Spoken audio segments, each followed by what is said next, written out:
ప్రియమైన మిత్రులారా, ఈరోజు స్పెక్ట్ కార్యాలయానికి స్టూడెంట్స్ వచ్చారు. స్వయంగా నేను వంట చేసి పెట్టాను.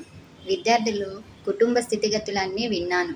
దుర్భరమైన అనారోగ్యం, పేదరికంతో కష్టాలు పడుతూ కూడా కోసపాడు మధుభవాని నంద్యాల నీట్ ర్యాంక్ సాధించి శ్రీకాకుళం శ్రీ సాయి డెంటల్ కాలేజీలో బీడీఎస్ చదువుతున్నది.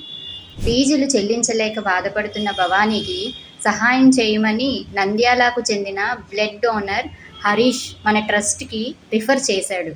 ఆ అమ్మాయి పరిస్థితి చలించిపోయిన మన ట్రస్టీస్ సుబ్బలక్ష్మి 10,000, సుబ్బలక్ష్మి గారి దత్తపుత్రుడు 10,000, doctor S Indira 5,000, C Indira 5,000, ఉన్న స్వాతి 30,000.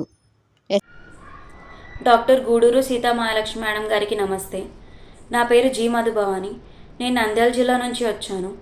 నేను BDS bachelor of dental surgery Srikakulam జిల్లాలో చదువుతున్నాను. నాకు ఓరల్ మ్యాక్సిలో ఫేషియల్ సర్జన్ అవ్వాలని లక్ష్యం ఉంది. కానీ మా నాన్నగారి ఆరోగ్యం సరిగ్గా లేనందున ఆర్థిక సమస్యల వలన నా ఫీజు చెల్లించడానికి కూడా చాలా కష్టంగా మారింది. అలాంటి పరిస్థితుల్లో ఏం చేయాలో అర్థం కాని సమయంలో మా బాబాయ్ హరీష్ గారి ద్వారా నేను Savitribai Phule educational and charitable trust గురించి తెలుసుకున్నాను. డాక్టర్ ఇందిరా మేడం గారి ద్వారా నాకు ఈ ట్రస్ట్ గురించి తెలిసింది. వారిని సంప్రదించి నా సమస్యను వివరించాను. నా పరిస్థితిని అర్థం చేసుకొని వారు నాకు 3వ సంవత్సరపు ఫీజు 60,000 రూపాయలు చెల్లించడానికి సహాయం చేశారు. అంతేకాక భవిష్యత్తులో కూడా నా చదువుకి ఏ ఆటంకం రాకుండా అండగా ఉంటానని భరోసా ఇచ్చారు. నిజంగా ఇది నాకు చాలా పెద్ద సహాయం మరియు ప్రోత్సాహం. వీరు నాకు ఆర్థికంగా తోడ్పడి నా చదువుకి ఏ ఆటంకం రాకుండా కొనసాగించడానికి ఎంతో సహకరించారు. వీరి సహాయం వల్ల నేను బాధ్యతగా చదివి ఒక మంచి డాక్టర్గా ఎదగాలని సంకల్పించుకున్నాను. అలాగే భవిష్యత్తులో కూడా స్థిరపడిన తర్వాత నాలాంటి పరిస్థితిలో ఉన్న విద్యార్థులకి సహాయం చేయాలని నిర్ణయించుకున్నాను.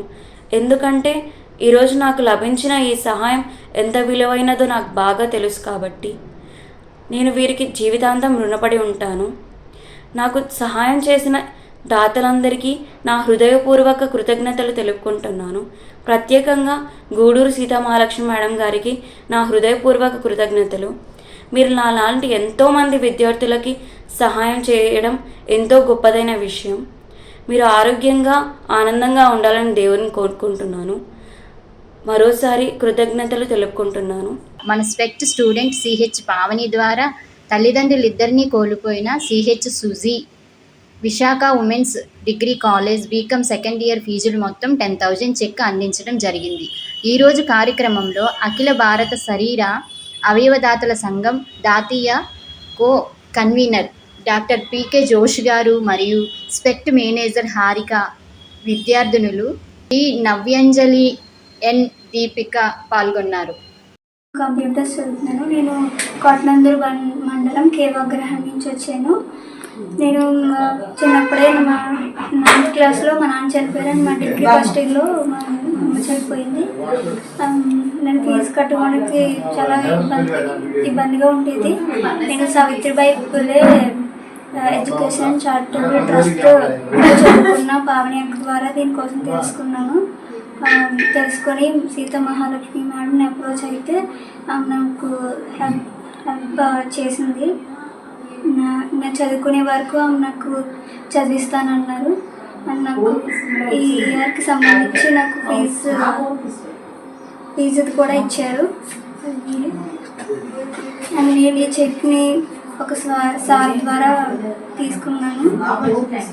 ఇవన్నీ నాకు చేస్తున్నందుకు సీతామహాలక్ష్మి గారికి కృతజ్ఞత. నా పేరు గూడూరు సీతామహాలక్ష్మి. మీ అందరికీ తెలుసు. Savitribai Phule educational and charitable trust చైర్పర్సన్ని, అలాగే అఖిల భారత శరీర అవయవదాతల సంఘం వ్యవస్థాపకురాలు.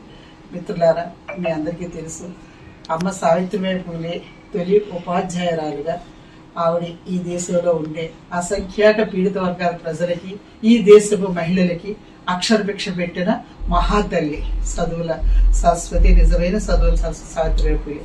ఆమె పేరు మీదుగా గత 25 సంవత్సరాలుగా ఎంతో మంది ఆడబిడ్డల్ని మన సావిత్రిబాయి పూలే సంస్థ చదివిస్తూ ఉంది. ఇప్పుడు ఒక 600 పైన పిల్లలు చదివించగలిగాం. 13 MBBS డాక్టర్లు ఉన్నారు. ఇప్పుడు ఈ అమ్మాయి ఈ గోసపాడు మధుభావాని గారు మనకి యాడ్ అయ్యారు. ఇప్పుడు ఈ అమ్మాయి బీడీఎస్ చదువుతుంది. నంద్యాల జిల్లాకు చెందిన ఈ అమ్మాయి తల్లిదండ్రుల యొక్క దుర్భరమైన ఆర్థిక వెనుకబడతాను, అనారోగ్య పరిస్థితుల వల్ల కాలేజీలో చెల్లించవలసిన ఫీజులు కట్టలేక చాలా అవస్థపడుతుంది. అక్కడ మన కార్యకర్త హరీష్ కుమార్ ద్వారా ఈ అమ్మాయి యొక్క రిఫరెన్స్ మనకు వచ్చింది. సో ఆ అమ్మాయికి ఈవేళ 60,000 రూపాయలు ఫీజు కట్టి తన చదువులకి ప్రోత్సాహం అందించాం. తన చదువుకున్నంత కాలం ఈ ప్రోత్సాహం, ఈ ఉపకార వేతనం మధుభవానికి అందుతుంది. నువ్వు బాగా చదవాలమ్మా, ఆల్ ది బెస్ట్. అట్లాగే సుజీ, ఈ అమ్మాయి తల్లిదండ్రులు ఇద్దరినీ కోల్పోయింది, కానీ మన విశాఖపట్నం ఉమెన్స్ కాలేజీలో చక్కగా మంచిగా చదువుతుంది. సెకండ్ ఇయర్ డిగ్రీ చదువుతుంది.